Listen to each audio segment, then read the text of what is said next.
Я зніматимусь в кіно.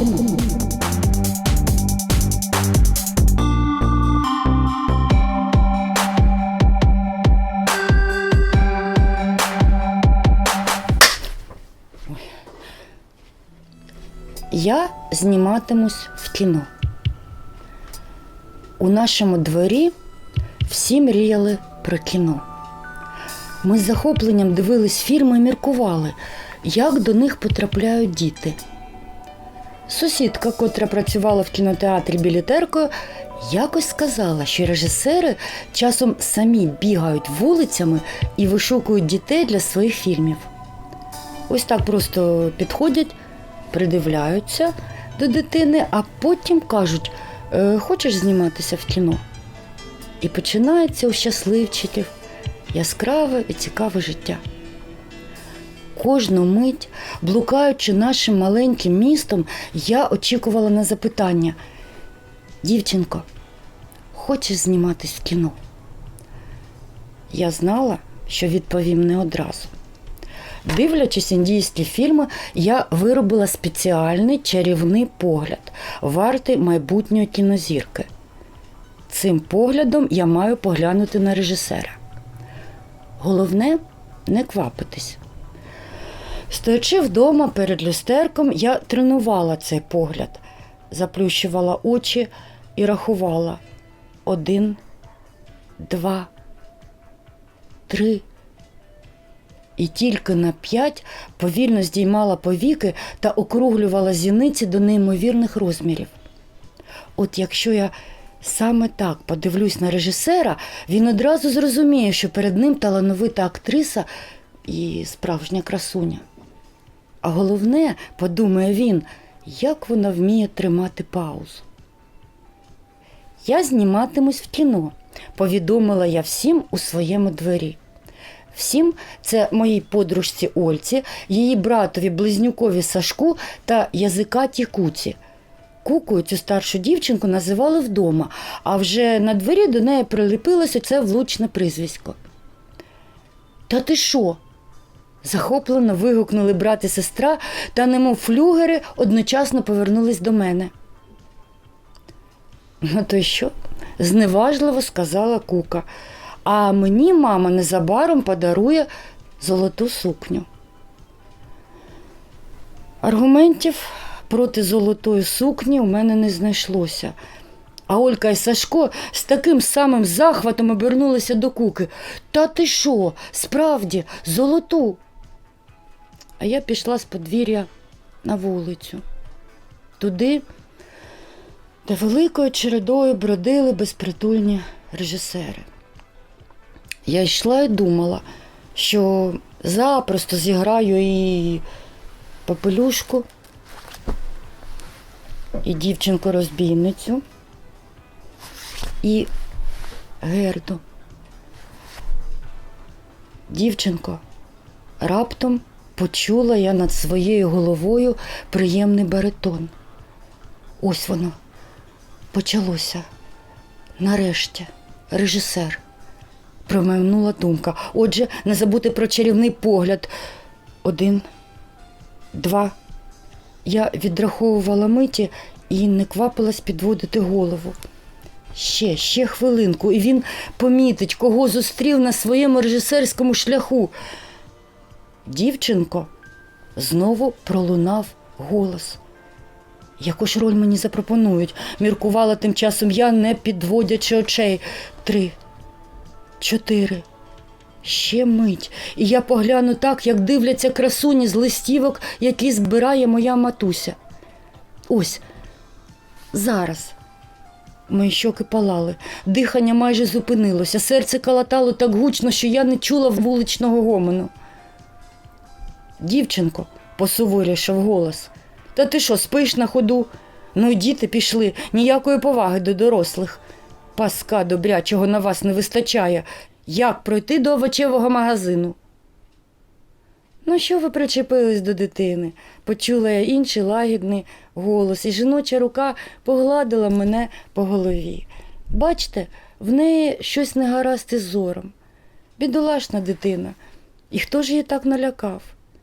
Може, вона безпритульна, може, їсти хоче, промовив хтось третій. Біжи, нехай мама тобі носа витре. І не тиняйся вулицями, пролунав чийсь четвертий голос, а то бабай забере. Потім усім набридло наді мною стояти, і перехожі розійшлися. А я зрозуміла, що то був не режисер, і повернула у двір. Гордо оминула близнюків і язикату куку, котрі все ще обговорювали переваги золотої сукні над химерною мрією про кіно. І пішла додому. А вже перед дверима свого під'їзду озирнулася і голосно свиснула крізь дірку в зубах. З голуб'ятні здійнялися голуби. Близнюки і кука завмерли, з подивом подивились на мене. Я зніматимусь в кіно, ковтаючи сльози, впевнено сказала я і зникла у під'їзді.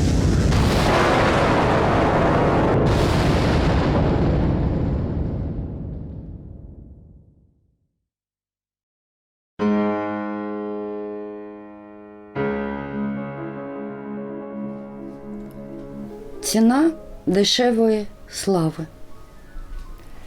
Щовечора під моїм балконом збиралися діти з усієї околиці. Чому?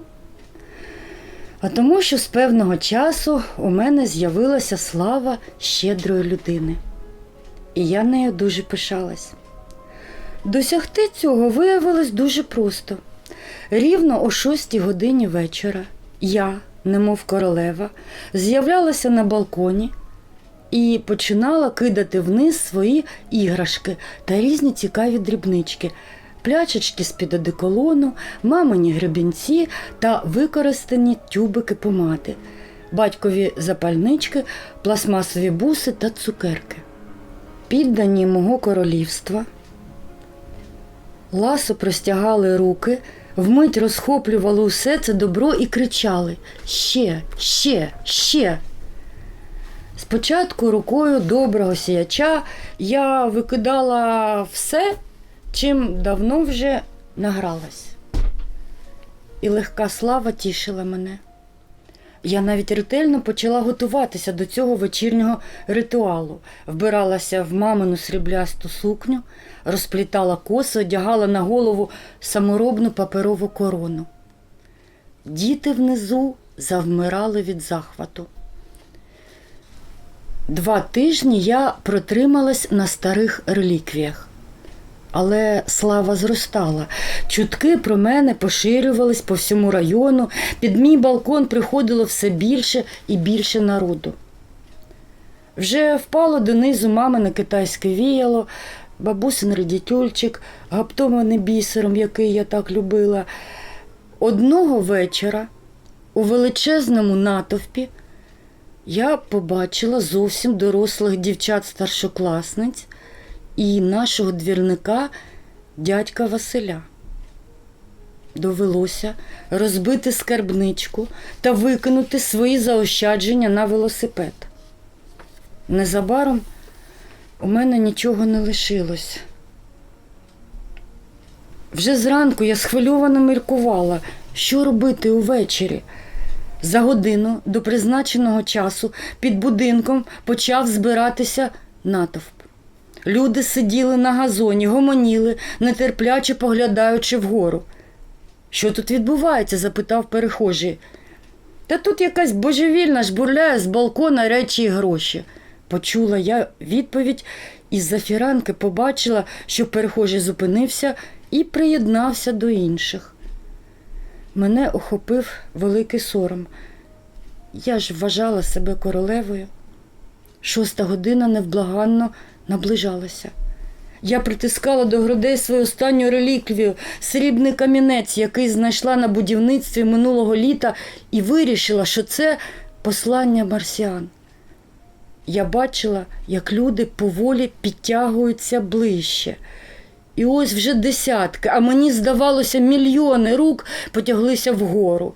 «Дай карбованця!» – кричав дядько Василь. «Кинь помаду!» – кричали старшокласниці. «А мені ножика! Хочу ляльку! Кидай все!» – ревів натовп. Тоді я, стрімголов, кинулася до ванної кімнати і набрала повне відро води. І відчайдушно вихлюпнула її в саму середину цього стихійного лиха. А потім залізла під ліжко і міцно заплющила очі. Юрба внизу ще довго ображено гомоніла, хтось пропонував викликати міліцію, але згодом усі розійшлися і більше ніколи не приходили. А я до пізнього вечора лежала під ліжком і думала, що слава іноді обертається тяжким і непотрібним тягарем. Особливо тоді, коли вона легко дається.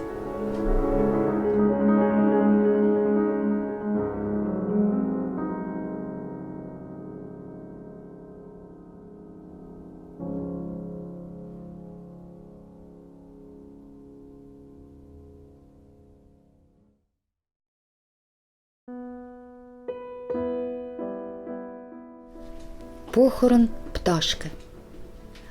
Ми знайшли мертву пташку. Ну, не зовсім мертву.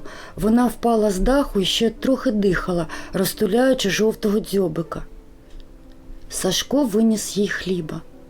Я бачила, що пташки годують своїх дітей з дзьоба і, пожувавши хліб, спробувала зробити так само.